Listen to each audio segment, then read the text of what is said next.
마태복음 83번째 시간입니다. 예수님을 따르는 길에 대해서 말씀을 나눕니다. 하나님이 우리 인간에게 두 가지 선물을 주셨습니다. 하나는 무한한 가능성, 또 하나는 선택의 자유입니다. 삶이란 하나의 기회라고 볼 수 있습니다. 우리 앞에 많은 기회가 지날 때 바르게 선택하여 무한한 가능성을 발휘함으로 인생의 위대한 성공을 가져올 수 있습니다. 신앙 안에서도 많은 기회가 찾아옵니다. 기회를 바로 선택해서 신앙 안에서 최선을 다하면 하나님이 크게 복에 복을 더하여 주십니다. 그래서 하나님이 우리에게 복을 주시려고 많은 기회를 주셔요. 우리는 그런 기회들을 우리는 놓쳐서는 안 됩니다. 내가 행하는 일을 인해서 하나님이 그 일을 통해서 또 복을 주시려고 그 일을 또 맡기시는 경우도 있어요. 그러니까 나에게 주어진 일, 그걸 기회로 생각하고 우리는 열심히 하다 보면 거기에 하나님이 주신 은혜와 복은 이렇게 따라오게 되어 있습니다. 많은 사람들이 네 가지를 따라 산다고 그래요. 첫 번째는 욕심을 따라 산다는 겁니다. 자기 욕심을 따라서 생각하고 말하고 행동한다는 거예요. 그런데 욕심을 따라가는 사람들은 양심이 악해지고 행실이 더러워지고 남에게 손을 끼치다가 마지막에는 자기도 망신당하고 고생을 하게 된다는 거예요. 근데 그 결과가 별로 안 좋다는 겁니다. 또 세상 풍조, 세상 쾌락을 따라 살아간다는 겁니다. 잘못 가다가 가정이 파탄되고 자신도 파산되는 경우를 봐요. 또 권력을 따라갑니다. 정치권의 줄서기, 이거는 어쩔 수 없는 겁니다. 또 우상을 따라갑니다. 근데 우상의 끝은 또 멸망. 그러니까 이 세상 것에 따라가다 보면 그 끝이 좋은 게 별로 없어요. 그렇다면 우리는 누구를 따라 살아야 합니까? 여러분, 누굴 따라 살아야 됩니까? 예수님을 따라 살아야 합니다. 오늘 21절로 23절은 예수님께서 친히 십자가에서 죽으실 것과 부활하실 것을 처음으로 언급하셨어요. 그리고 24절로 28절은 예수님을 따르는 길에 대해서 말씀하십니다. 예수님이 제자들에게 처음으로 십자가에서 고난당하고 죽으셨다가 3일 만에 부활하실 것을 이제 말씀하시는 거예요. 이 마태복음에 3번에 걸쳐 예수님 고난 예고가 나오는데 오늘 말씀이 처음 하시는 말씀입니다. 자, 21절을 같이 읽습니다.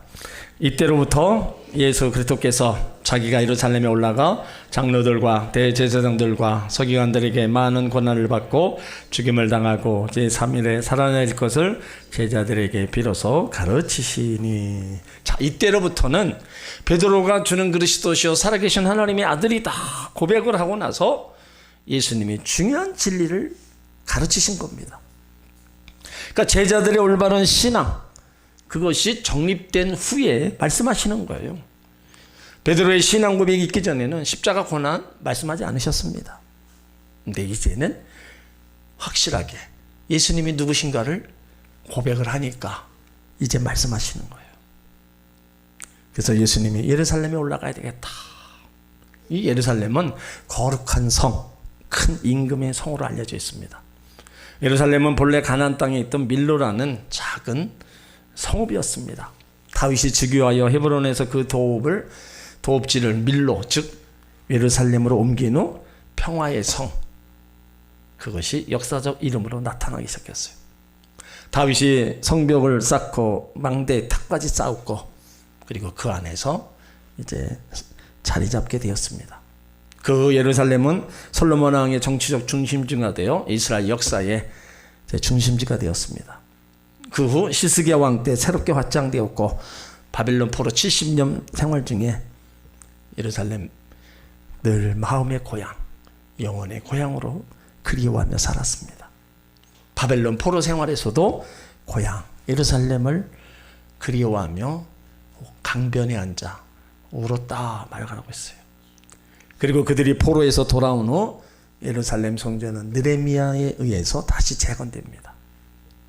그러나 세계사의 변창과 함께 예루살렘은 열강들, 그 주변국들 사이에서 죽음의 고비를 넘기면서 보존되어 왔어요.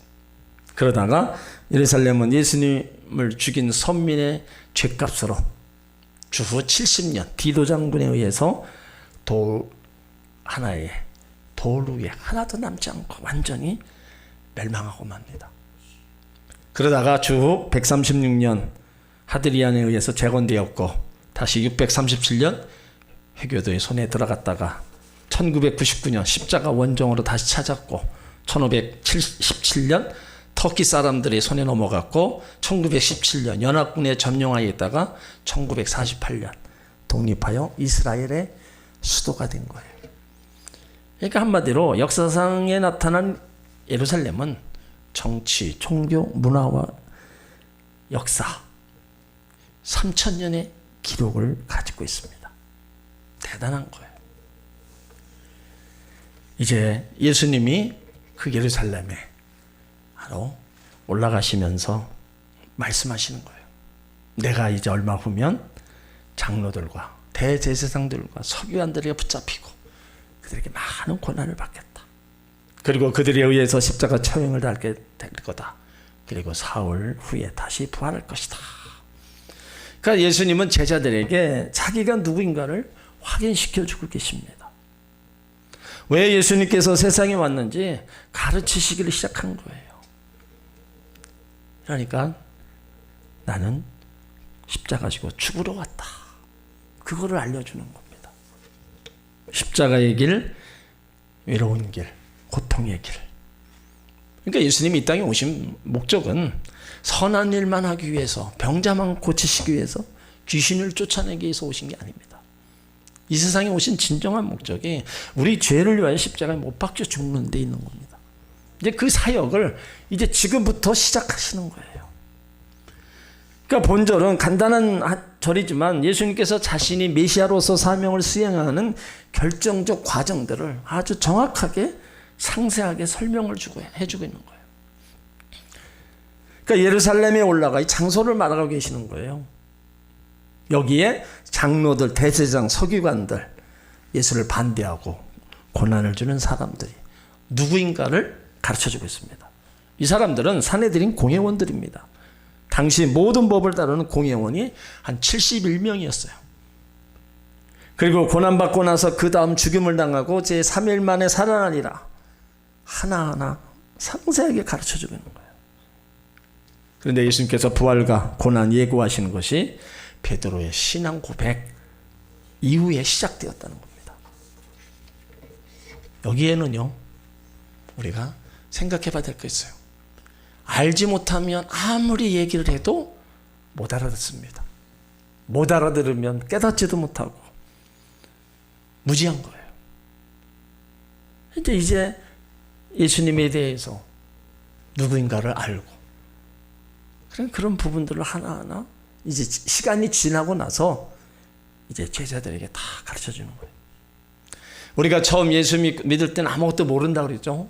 뭐 말씀을 들어도 뭔지도 모르고. 그런데 시간이 지나면서 깨달아지고 알아질 때 그때부터 이제 우리가 봉사도 하고 또 시간이 지나면서 직분도 받고 이렇게 단계적으로 올라가는 거예요. 처음부터 아무나 뭐 봉사하고 또 직분 그런 거 아닙니다. 그것이 알고 했을 때 본인도 좋은 거고 알고 했을 때 또 신앙 믿음이 바로서 갈 수 있는 거예요.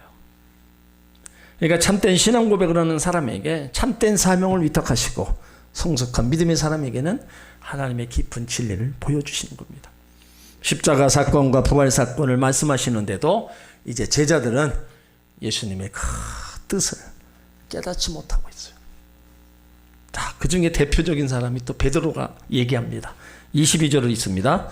베드로가 예수를 붙들고 가나여 가로되 주여 그리 마옵소서 이 일이 결코 주에게 미치지 아니하리다. 그러니까 당시 제자들에게도 영적 무지가 있음을 발견합니다. 제자들은 이사야 53장의 고난의 종의 예언에 구체적으로 알지 못했어요. 그것을 문자적으로 그대로 이루어질 것을 알지 못했습니다. 그러니까 예수님이 이 땅에 오신 것은 그들이 생각했던 것처럼 정치적이고 세속적인 메시아 왕국을 이루러 온 것이 아니고 십자가 위에 달려 희생제물이 되게 오셨다는 사실, 제자들이 몰랐어요. 그것은 주님이 가르쳐 주셨기 때문이 아니라 그들의 편견 때문입니다. 그래서 사람은 누구에게나 편견이 있어요. 각자의 보는 안경이 있다는 겁니다. 우리가 똑같은 설교를 들어도 자기 안경 쓴 그대로 듣습니다. 자기 편대로, 자기 감정대로 다 듣는 거예요. 때론 책망에 하나님 말씀을 전할 때 어떤 사람은 그래, 내가 잘못한 부분이 있고 내가 정말 돌이켜야지, 이렇게 자신을 돌아보면서 회개하며 돌이키는 사람이 있어요. 근데 그거를 달리 생각하는 분이 있습니다. 나한테 무슨 감정이 있어서 저러시나, 왜 사람들 앞에서 모욕을 주느냐. 이게 받아들인 게 다 다른 거예요. 그렇게 하다 보면은 나도 모르게 또 시험이 들 때가 있어요. 근데 이 시험 드는 거는요, 따지고 보면 나만 손해예요. 그러므로 우리가 좋은 편견을 가지고 우리가 말씀을 잘 듣고 깨닫고 나가면 결국은 그것이 나에게 약이 되는 거예요. 오늘 본문의 제자들이 하나님 말씀을 깨닫지 못하고 있어요. 예수님 칭찬받았던 베드로가 인간적이고 불신앙적인 반응을 보이고 있습니다. 베드로가 예수님을 붙들고 가나요 가로되, 이 가나요라는 언어는 꾸짖는 겁니다. 정신 차리세요 예수님, 왜 그러시는지 정신 차리시라고 꾸짖는 거예요. 자, 그리마옵소서. 예수님 당신이 어떻게 생각하는지 나는 당신의 길을 맡겠습니다. 절대로 당신이 십자가 지고 죽는 일이 없을 것입니다. 단호하게 예수님 일을 맡겠다는 강한 의지. 어찌 보면 인간적인 생각이죠. 그러니까 예수님이 이 땅에 오신 그 목적을 알지 못하니까 그때까지만 해도 예수님을 통해서 자의정, 의정, 뭔가 한 자리를 하고픈 그런 마음들이 다 있었어요. 근데 나는 이제 죽는다 그러니까 그들의 마음이 달라지는 거예요. 그러니까 제자들은 예수님이 이 땅에 속한 정치적이고 세속적 메시아 왕국이 아니라 영원한 하나님 나라를 세우려고 오셨다는 거, 이거를 지금 모르고 있는 거예요. 그러니까 베드로 말 속에 몇 가지 우리가 배울 점은 뭐냐, 하나님이 이래도 언제나 방해하는 세력이 있다는 겁니다. 그러니까 마귀는 결코 성령의 역사를 가만히 보고 있지 않습니다. 성령 충만한 성도, 성령으로 충만한 교회, 마귀가 그냥 두지 않습니다. 발악하기 시작해요. 그런데 성경 읽지 않고 예배드리지 않고 기도하지 않는, 적당히 예수 믿으면 마귀는요 건드리지 않습니다. 그냥 건드릴 필요가 없는 거예요. 그런데 은혜 받고 성령 충만한 사람에게 여러분 마귀가 해방을 놓을 때가 있어요. 그렇지만 그런 모든 마귀의 역사를 성령 충만한 성도들은 또 헤쳐나간다는 겁니다.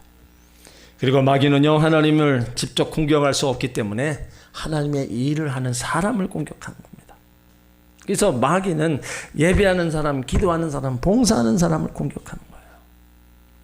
베드로가 마귀에게 시험을 많이 당한 사람입니다.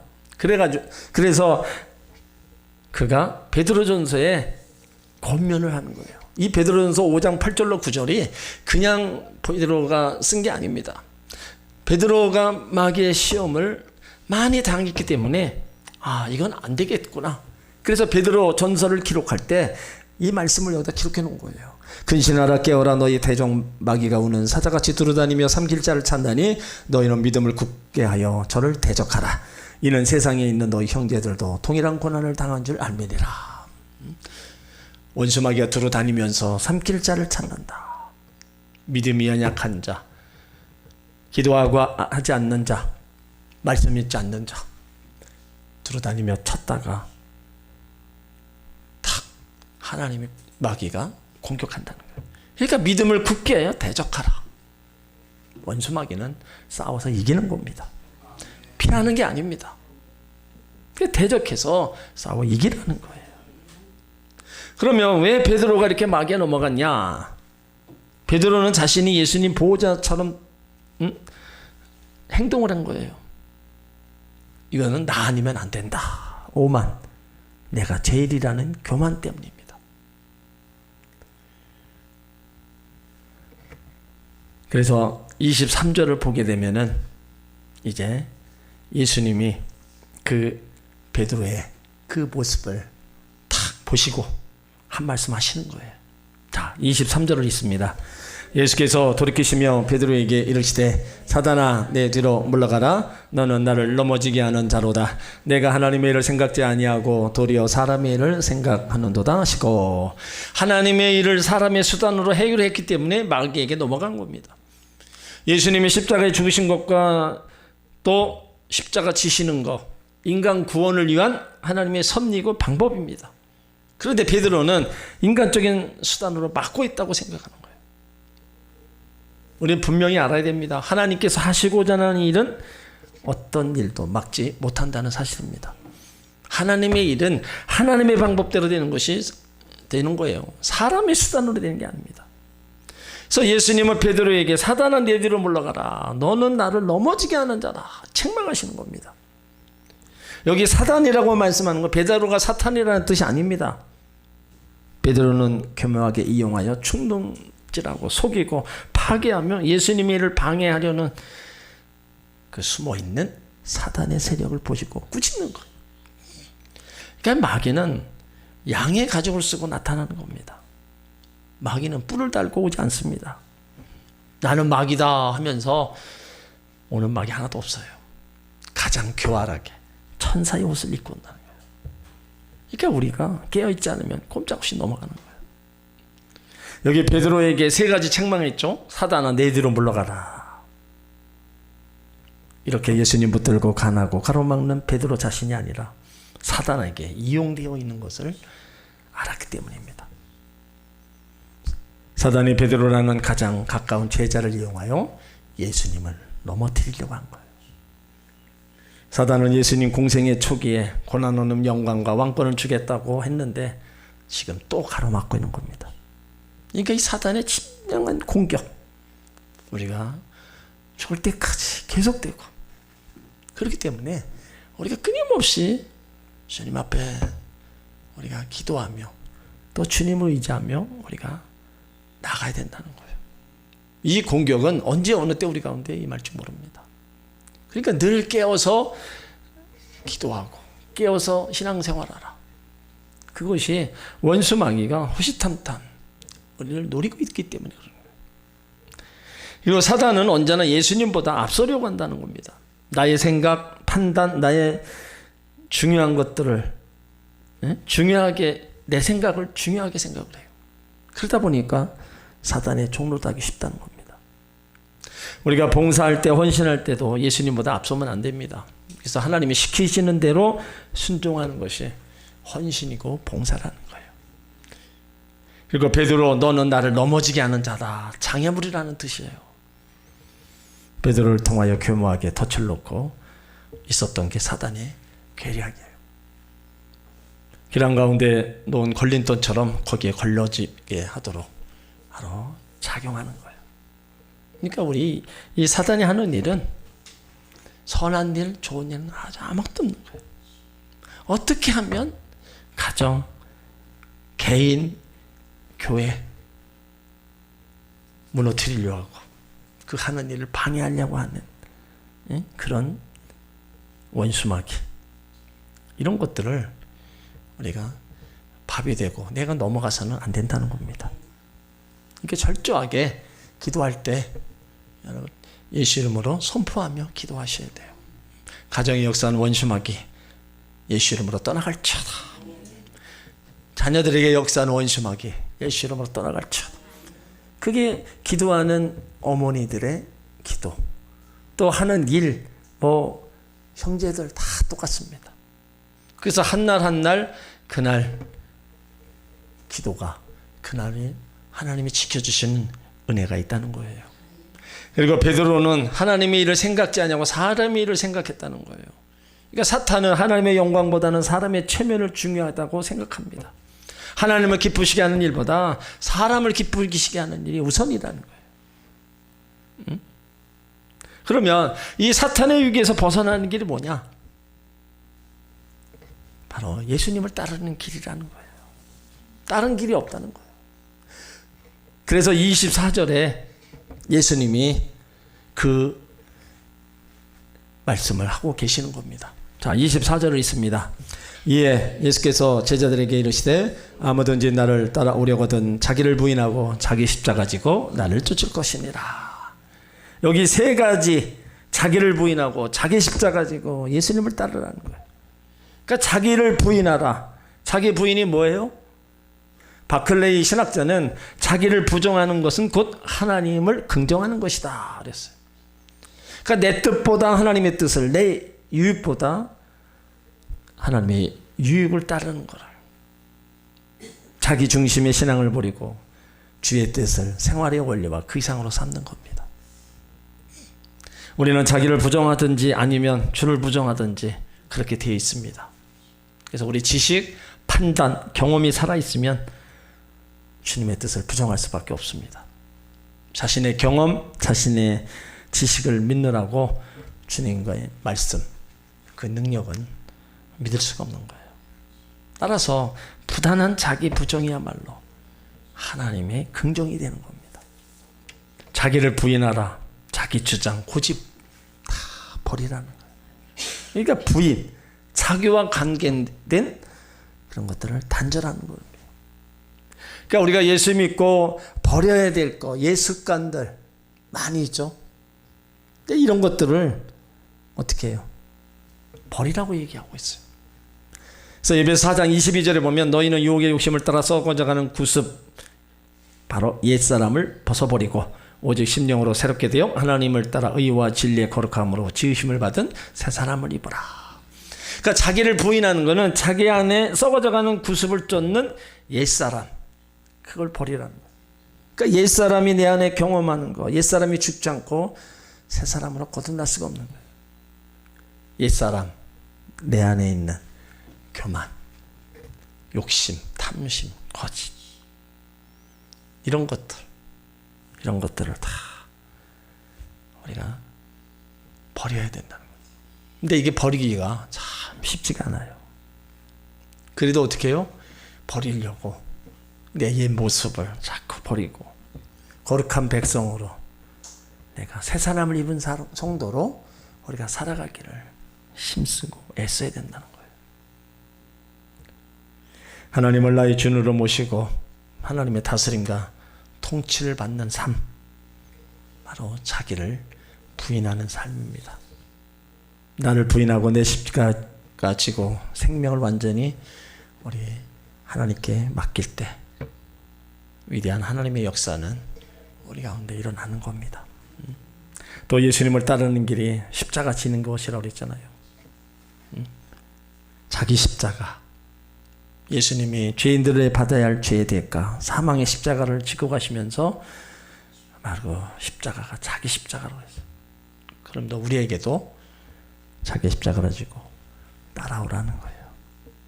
우리가 져야 될 십자가 뭐가 있습니까? 십자가는 남이 당하는 어려움을 덜어주기 위해 자원하여 대신 짊어지고 수고하는 것을 얘기합니다. 그러니까 우리가 예수님처럼 인류의 죄를 짊어지는 큰 십자가는 질 수 없습니다. 근데 우리 가운데 맞는 작은 십자가, 그건 우리가 얼마든지 감당할 수가 있어요. 가정에서, 더 아내로서, 엄마로서, 때론 자녀로서 감당해야 될 그런 일들이 있는 거예요. 그거 잘 감당하고 우리가 주님 따라가면 되는 겁니다. 그런 거 내가 해야 될 일 제대로 감당하지 않고 우리가 주님을 따라가면 내 십자가를 버리고 가는 겁니다. 근데 예수님은 그거 아니다라는 거예요. 그러니까 내가 가정 안에서 며느리로서 할 일이 있으면 그거 하고 자녀로서 그 일을 하면 되는 거예요. 그 맡겨진 일을 잘하면서 따라가다 보면 거기에 바로 은혜가 있고 거기에 화목과 또 행복이 거기서 주어지는 거예요. 이건 우리 각자가 할 일들이 다 있습니다. 할 일이 없는 게 아니에요. 어린애들부터 시작해서 나이가 드신 분까지 자기가 해야 될 일이 있어요. 자기만이, 나만이 해야 될 일도. 그래서 그 일들을 우리는 잘하고 가야 되는 거예요. 누가복음 9장 23절에도 또 무리에게 이르시되 아무든지 나를 따라 오려거든 자기를 부인하고 날마다 제 십자가를 지고 나를 쫓을 것이니라. 자, 날마다. 한 달에 한 번 아닙니다. 평생에 몇 번? 아니에요. 매일매일 나의 삶 속에서 십자가를 지라는 거예요. 인간의 힘으로는 못 집니다. 그렇기 때문에 우리가 성령의 힘을 구하고 하나님 앞에 기도하면서 이 십자가를 내가 감당하게 해달라고 기도하면서 지고 가는 거예요. 우리가 내 힘으로 다 할 때 얼마나 하겠습니까? 내 안에서 올라오는 그 혈기와 악들, 이런 것들을 내가 가지고 있는데 그 하다가 얼마나 하겠어요? 잘하다가도 9번 잘하다가도 한 번에 뒤엎는 거예요. 그럼 아무 소용없는 거예요. 그러니까 기도하면서 감당할 힘, 이겨나갈 수 있는 지혜, 하나님 앞에 구하면서 그것을 감당해 나가는 거예요. 또 자기를 부인하고 자기 십자가 지는군요, 예수님을 따르는 길이라는 겁니다. 결국은 내 십자가 지고 내가 가는 게 예수님을 따르는 겁니다. 예수님이 나를 따르라고 할 때 이해하고 따르는 사람이 있어요. 아니면 거부하고 생각해 보겠습니다 하는 사람도 있습니다. 세상의 권력, 돈을 쫓아가면 그것이 무너지고 불탈 때 함께 불이 탈 겁니다. 하지만 예수님을 쫓아가면 영원한 생명과 안식을 얻게 될 줄 믿습니다. 그래서 신앙의 위기는 언제 오느냐? 자기를 부인하지 않고 자기 십자가에 지지 않고 예수님을 떠나는 데서부터 오는 겁니다. 반대로 신앙 성공, 자기 부인하고 제 십자가 지고 날마다 예수님을 바로 쫓는 삶입니다. 이것이 제자의 삶이고 예수님을 따르는 사람들의 삶이라는 거예요. 그래서 25절로 이제 26절은 기독교 역사상 그 진리를 발견하는 겁니다. 십자가 지고 예수님 따라갈 때 어떤 일이 벌어지느냐, 그거를 말씀하고 있는 겁니다. 자, 25절로 26절에 있습니다. 누구든지 제 목숨을 구원코자 하면 잃을 것이요 누구든지 나를 위하여 제 목숨을 잃으면 찾으리라. 사람이 만일 온 천하를 얻고도 제 목숨을 잃으면 무엇이 유익하리요? 사람이 무엇을 주고 제 목숨을 바꾸겠느냐? 누구든지 제 목숨을 구원코자 하면 잃고 누구든지 나를 위하여 제 목숨을 잃으면 찾으리라. 그러니까 자기의 육신의 생명이 아까워서 신앙을 저버린다면 그 사람은 영원한 생명을 잃어버린다는 겁니다. 육신만 생각하고 영혼을 생각하지 않는다면 그 사람은 영원한 생명을 잃어버릴 수밖에 없는 거예요. 25절에 이 분명한 의미는요, 육체적이고 세상적인 생명을 위해서 살고 그것을 아끼고 사랑하는 사람에게는 영원한 생명을 잃어버린다는 겁니다. 그러면 어디로 갑니까? 지옥 음부로 갈 수밖에 없습니다. 그러니까 대부분 사람들은 영원하지 않고 썩지 않는 시간, 돈, 정열, 거기를 쫓아가요. 물론 그건 나쁜 게 아닙니다. 항상 우리가 열심을 다하는 거, 욕심, 나쁜 게 아니에요. 그건 살아가면서 우리가 필요한 겁니다. 물질에 대한 욕심이 있어서 더 열심히 또 일하게 됩니다. 그건 나쁜 게 아니에요. 근데 거기에 하나님이 없는 지금 현실만 바라보고 나가니까 그걸 자꾸 우리가 지적하는 거지.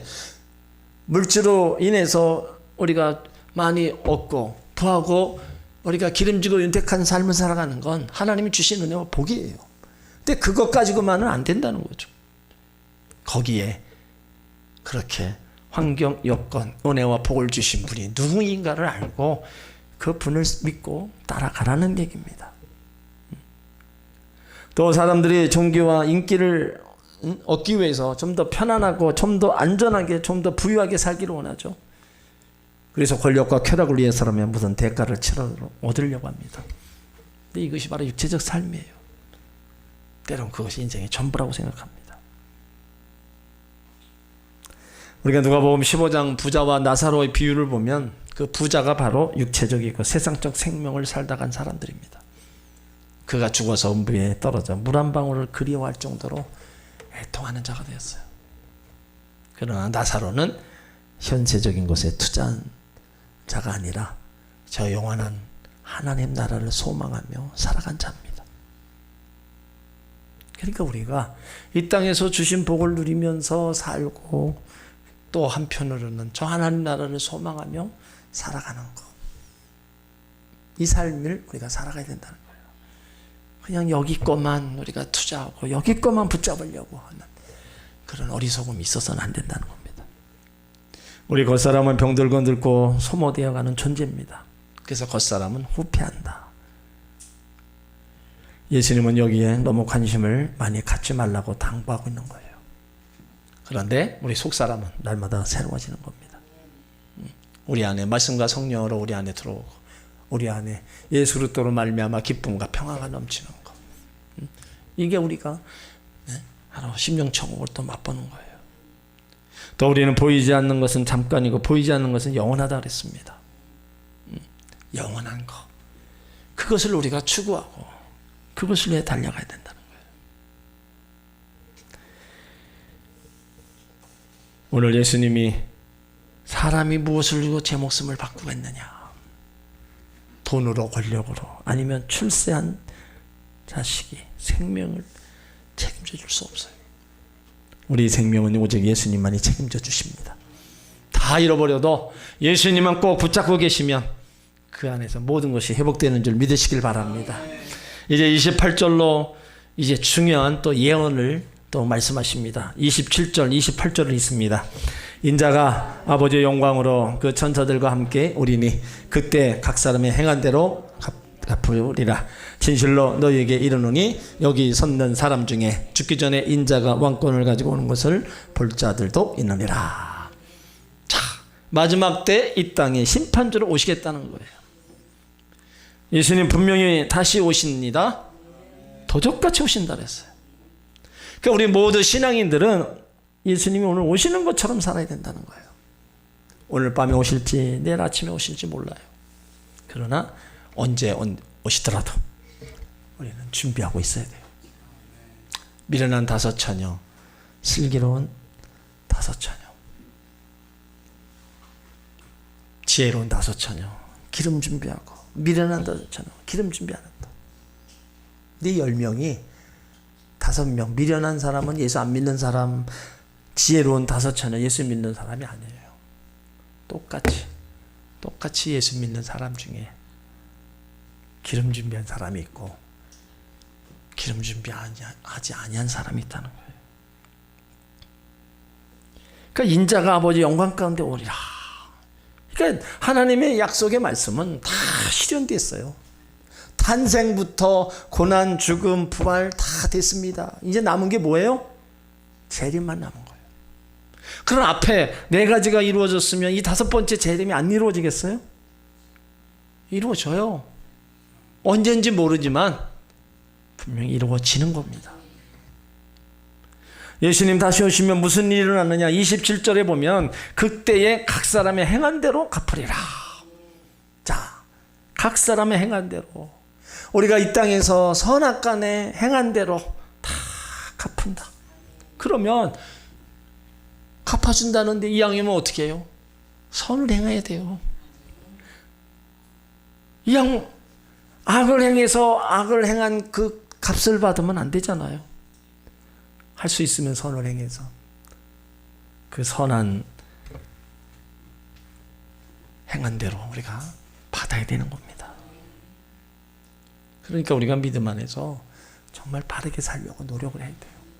지금이 다가 아닙니다. 주님 앞에서 이렇게 심판받을 때가 있다는 거예요. 잘한 자는 잘한 대로 상급받고 못한 자는 못한 대로 더 심판받는. 그때 각 사람 행한 대로 갚으리라. 우리는 할 수만 있으면 더 선한 일, 더 남을 살리고 복음 전하는 일, 정말로 주님이 기뻐하시는 일들을 많이 행해야 될 줄 믿습니다. 그리고 28절에 보면 진실로 너희에게 이르노니 여기 섰는 사람 중에 죽기 전에 인자가 왕권을 가지고 오는 것을 볼 자도 있느니라. 우리가 살아서 주를 보든 우리가 먼저 죽어서 주를 보든 바로 주님을 만나는 자가 되어야 됩니다. 오늘 21절로 23절은 예수님이 친히 십자가에서 죽으실 것, 부활하실 것을 말씀하셨어요. 우리 가운데도 말씀하십니다. 예수님은 친히 나의 죄를 위해서 십자가에서 죽으시고 다시 부활하실 것이다. 그러면서 24절로 28절까지 예수님은 따르는 길에 대해서 말씀하셨어요. 나를 따르고자든 너를 부인하고 네 십자가 지고 나를 쫓으라. 다 내려놓고 쫓으라는 게 아니에요. 힘들고 어려워도 그거 짊어지고 나를 쫓아와라. 그것으로 인해서 만약에 목숨을 잃으면 구원을 얻을 것이고 나를 위해서 제 목숨을 잃으면 찾으리라. 결국은 십자가 지고 가는 그런 삶을 살면 예수님이 책임져 주시겠다는 겁니다. 그러면서 우리가 이 땅에서 행한 대로 다 갚아주신다. 주님을 언제 만날지 모르지만은 우리는 깨워 기름 준비하며 언제 어느 때라도 할렐루야 주님을 만날 수 있는 믿음의 길을 가야 될 줄 믿습니다. 그리고 할 수만 있다면 주님 앞에 섰을 때 그 행한 것에 상급과 면류관을 얻는 그런 삶을 더 살아가야 될 줄 믿습니다. 주님이 허락하신 귀한 은혜를 정말 우리는 감사하면서 신앙의 길, 믿음의 길을 끝까지 잘 달려가서 주님 앞에서는 영광을 얻으시기를 주의 이름으로 축원합니다.